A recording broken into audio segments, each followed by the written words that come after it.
ସ୍ତ୍ରୀ କହିଲା କହିଲା ତ ସବୁ ଜିନିଷ ମୁଁ କ'ଣ ହେଇଛି କହୁନ। କହିଲା ଆଜି କ'ଣ ଜାଣିଛ ମୁଁ ଆଜି ଆଜି ଦୁର୍ଗା ପୂଜା ଦୁର୍ଗା ପୂଜା ବୁଲିବାକୁ ଯିବା ଆଉ।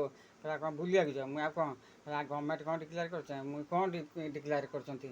ଖାଲି କହୁଛନ୍ତି ସ୍ତ୍ରୀମାନଙ୍କୁ ଶାଢ଼ୀ 5ଟା ଲେଖା ଦେବ ଆଉ କାନକୁ ଦେବ ନାକକୁ ଦେବ ଆଉ।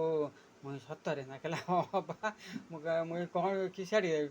କହିଲା ବନାରସ ପାଟ ଆଣିବି 3ଟା ଆଉ ବମ୍ବେ ପାଟ ଆଣିବି 2ଟା ଆଉ ସମ୍ବଲପୁର ଶାଢ଼ୀ ଆଣିବି ଆଉ ଗୋଟେ କାନକୁ ଆଉ ଗୋଟେ ନାକକୁ। ମୁଁ ଫେରେ କାନକୁ ଆଉ ନାକକୁ କ'ଣ ଆଣିବୁ।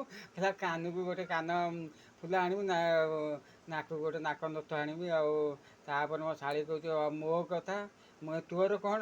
କହିଲା ମୋର ବା ସମ୍ବଲପୁର ଶାଢ଼ୀ 4ଟା ଆଉ ବନାରସ ଶାଢ଼ୀ 5ଟା ଆଣିବି ଆଉ ଗୋଟେ ନାକକୁ ଆଣିବି ଆଉ ଗୋଟେ ଗୋଡ଼କୁ ଆଣିବି ଆଉ। ମୁଁ କ'ଣ ତୋର ଫେରେ କ'ଣ ନାକକୁ ଗୋଡ଼କୁ କହିଲା ତୁମେ ଜାଣିପାରିନା ନାକକୁ ଗୋଟେ ଆଣିବି ନାକକୁ ଆଣିବି ନା କାନକୁ ଆଣିବି ଗୋଟେ ହେଉଛି କାନଫୁଲ ଆଉ ଗୋଡ଼କୁ ଆଣିବି ଗୋଟେ ଗୋଡ଼ ମୁଦି ଆଉ ସୁନାରେ ଆଉ। ମୁଁ କହିଲି କ'ଣ ଏମିତି କ'ଣ ଗଭର୍ଣ୍ଣମେଣ୍ଟ ଡିକ୍ଲେୟାର କରୁଛି। କହିଲା ହଁ ବା ସତରେ ନା ଆଉ। ତମେ ସ୍ତ୍ରୀକୁ ଦୁର୍ଗା ପୂଜାରେ ଭଲ କିଣି ବୁଲେଇବ ଶାଢ଼ୀ ଦେବ ତାପରେ ହେଉଛି ସୁନା ଦେବ ଆଉ।